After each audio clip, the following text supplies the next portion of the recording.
Leeds United have been handed a massive transfer boost about Emi Buendia. He's been told he can leave the club to get some regular minutes. Can Leeds United finally sign the Argentine, or will he just be in the list of rumours? The Lewis O'Briens, the Ryan Kents. Let's get into this.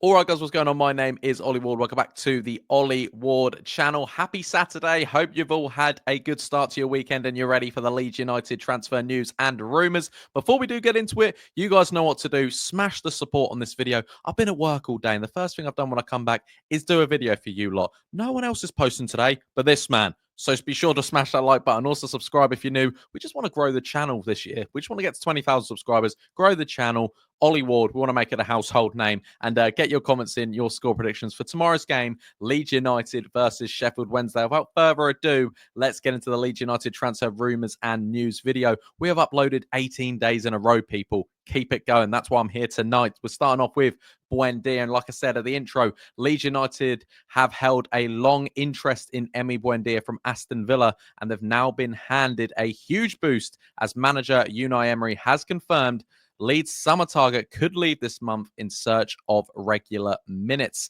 Buendia was one of many summer targets for Leeds United. I think confirmed that actually we asked to sign him. He told at that point in time he doesn't want to drop down to the Championship. As Aston Villa are in the Champions League, he wanted to see what he could do there. Hasn't turned out the best for Emi Buendia. Like I said, he was one of the summer targets for Daniel Farke, having a clear desire for a creative number 10 is what Leeds United need. It's what Daniel Farke has wanted since pretty much Jorginho Rutter left. And the pair worked together at Norwich, winning the league twice together before the Argentine's 33 million move to Villa Park in 2021.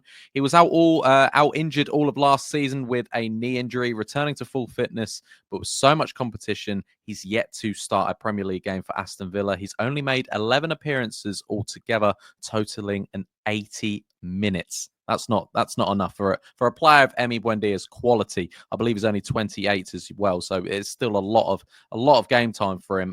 Emery's been saying he's very happy with his attitude. He's got a happy, positive attitude. He's not causing a fuss. But if he came to ask to leave, to play more minutes, to play more football, he wouldn't stop him. Also, the signing of Malin from Borussia Dortmund pushes him down the pecking order too. Surely this move needs to get done now for Leeds United. Surely Emi Buendia says, listen, I don't mind dropping down the Championship if it means I play Premier League football in the summer. And he could with Daniel Farke, and he could with Leeds United. Leeds United are screaming for a number 10. Brendan Aronson hasn't done an awful job at all, but we need a different sort of caliber of player. And Buendia just fits the system so well. Played under Daniel Farke before. I think if you've got Buendia passing it to Ramazani, to Solomon, to Joel Pirou, I just think it works. I think it's an absolute no-brainer. And I think Farke needs to get on the blower to Emi Buendia and say, listen, we can confirm your Premier League football if you come for the next sort of 3, 4, 5 months and get it over the line with us. But there's a transfer boost there. He's allowed to leave, and that's good. That's from the Yorkshire Evening Post. That's all good. Hopefully, Leeds United actually push for this now. Would you guys like to see Emi Buendia in a Leeds United shirt, or will it just turn into another rumour mill where it's just the Lewis O'Brien, the Ryan Kents of the world, all these other players that Leeds United get linked to every transfer window, and it never happens? Emi Buendia is kind of turning a little bit into that one. Hopefully, Leeds United can do something. But remember, we're staying awake in the transfer window. That's not good enough. Give me Emi Buendia. Next up, we're talking Meslier criticism all over social media. Recently, it's been just an Illan Meslier fest of hatred, which isn't good at all for the young Frenchman. But even more last night, he didn't even play. But James Trafford had a brilliant game for Burnley last night, saving 2 penalties in the last 10 minutes for Burnley to end that game 0-0 against Sunderland. And also, high praise, another clean sheet for Cooper at Sheffield United. And social media is currently saying, look, their goalkeeper wins them games. Our goalkeeper doesn't at all. And he's getting a lot of stick on social media. And I've just asked the question here, will he start with Darlow or will he start with Illan Meslier? What do you guys think? Let me know in the comments down below. Who will he start with tomorrow? I've got a funny feeling he might put Illan Meslier back in goal. And I think, I don't know, I don't hate Illan Meslier. I really don't, but he's not doing his job right. He's not doing it right. So you've got to drop him. And the criticism is there, and it's understandable. But a lot of Leeds United fans are saying, look, James Trafford has just kept that game at 0-0.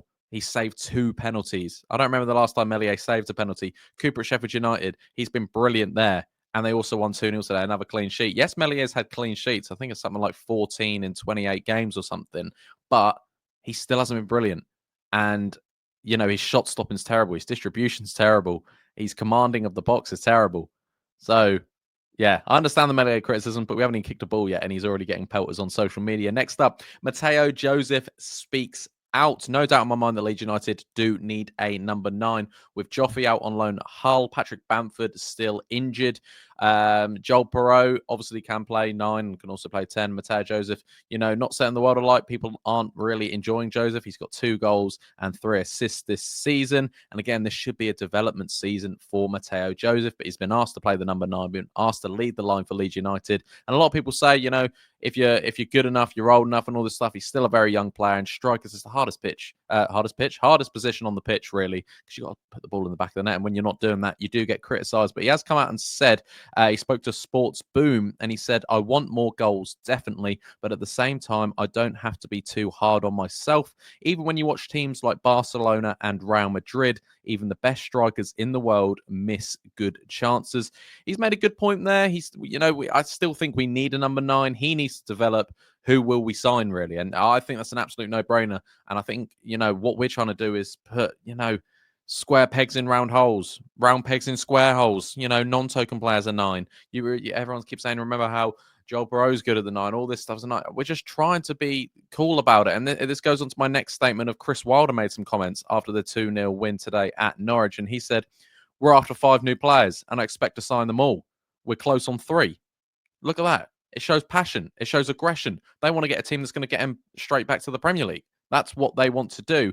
And then, I don't like Chris Wilder at all, but that's a good comment that you want to hear from your manager.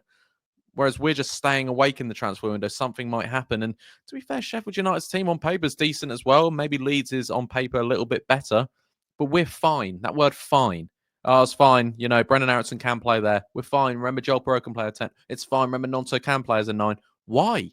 Why are we doing that? Why are we I don't know, we're kind of risking it for no reason at all when there is funds there and there's players out there that Leeds United could sign. We've got the smallest squad in the league. I honestly just don't get it. That's what's annoying me. I still think Leeds United make 1 or 2 signings. A lot of you in the comments tell me we're not. Be positive. Let me know in the comments what you think we are going to get. And last but not least, we're going to talk Leeds United versus Sheffield Wednesday chat. A win to go back to the top if we do beat Sheffield Wednesday. Obviously, Sheffield United won today, so they're 2 points clear at the top at the moment, with Leeds having that game in hand. And our first win in the league was at Hillsborough when we won 2-0. Can Leeds get their first league win of 2025 against Sheffield Wednesday tomorrow? I hope so. I really, really do.